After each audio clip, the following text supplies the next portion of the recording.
So I want to talk to you a little bit about the research in your book that talks about teens and adolescents using pot, and I wanted to find out how they defined what ages defined adolescent, and then also the usage that they were monitoring in the studies. Right. Well, at the ages that people usually think about as adolescents are really between about 10 and 24 now. Oh wow, okay. It used to be that people thought it was, 10 to 15, then it expanded to 18, then it went to 20, and now we really understand that the brain is continuing to develop, and very markedly so, into a person's mid 20s. And Wow. so adolescence might not be the best word to capture that Right. interval, but Right. that's the way I use it, and Right. that's the way most of the people in the field use it. Okay. So, so what? So when people look at the effects of THC during adolescence, it can be anywhere in there, right? It Hmm. sort of depends on the study. And when people like me look at it in non-human models, where we can obviously get more control and do Right. different kinds of experiments, we try to model a period that corresponds to mid to late adolescence, because that's Okay. really when people start Right. using marijuana. Right. Um, that said, And what age is that when you're doing it? So is that like 13 to 21? Is that I think for me, the yeah. ages between 13 and 21, 22, Hmm. like the high school through college years to Yeah. me are really the Yeah. ones you want to try and capture. It's not a perfect science, obviously, and Right. people measure different things, but it's pretty good. Right.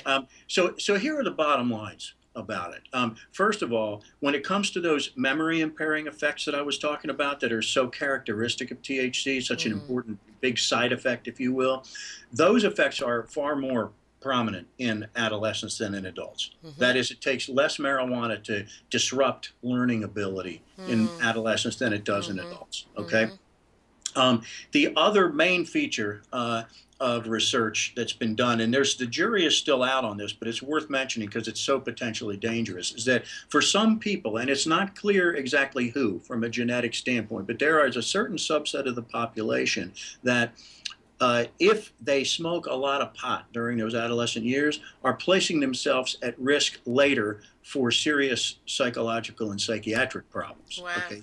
Okay. Um, that's not to say marijuana makes people crazy. Nothing Right. like that. It's just that there may be a certain segment of the population that has a combination of genes that puts them at risk like that. So that's something to be And aware of. it's And schizophrenia, or what were the different psychological? it's schizophrenic-like symptoms, not Hmm. so psychotic episodes. In other words, is Right. what some kids that smoke a lot in their teen years seem to be putting themselves at risk for those kinds of problems later in life. And what does smoking a lot mean? What? That's a great question because it's so relative. As we were saying before, Yeah. you don't know what you're smoking half the time, right? Right. How much THC's in it. So it's a Right. very, very tricky question. But what I'm talking about is heavy in the sense of smoking every day, multiple times a day, pretty much every day. So I'm not talking about the casual marijuana kid who goes to a party in high school once a month and takes a hit on a joint. That's not what I'm talking about. Okay. I'm talking about chronic daily users, How can right? people who even smoke that much even have a job and be productive at all? I mean, if you're Well, smoking two or three joints every day, like I don't even know how you could get anything done. I guess it depends on your job, Yeah. in a sense. I guess so. Okay, so this is talking about heavy usage, which is that you defined as two or three joints every day, and Right. over what period of time? Years, several years. Okay.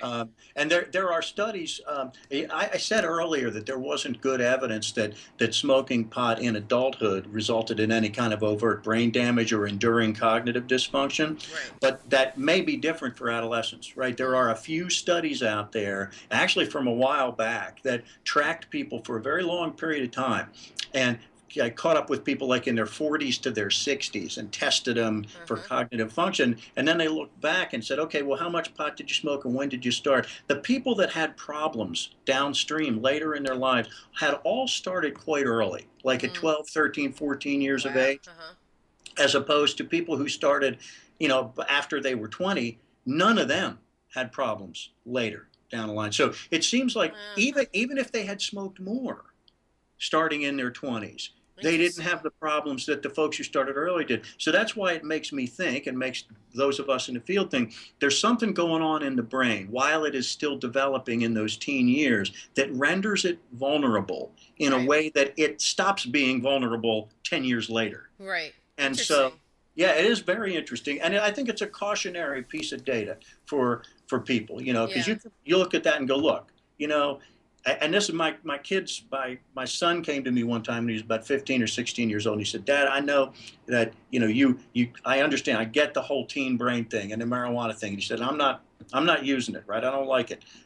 He said, but someday, if someday, I think it might be really cool, to smoke with you and your friends if you guys smoke ever, Yeah. right? That kind of thing. And I thought, okay, that's great. Yeah.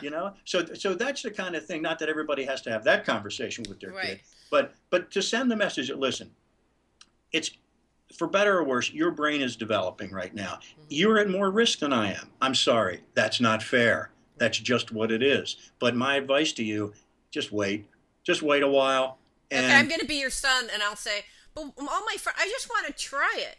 I mean, you're telling me I shouldn't try it till I'm 24.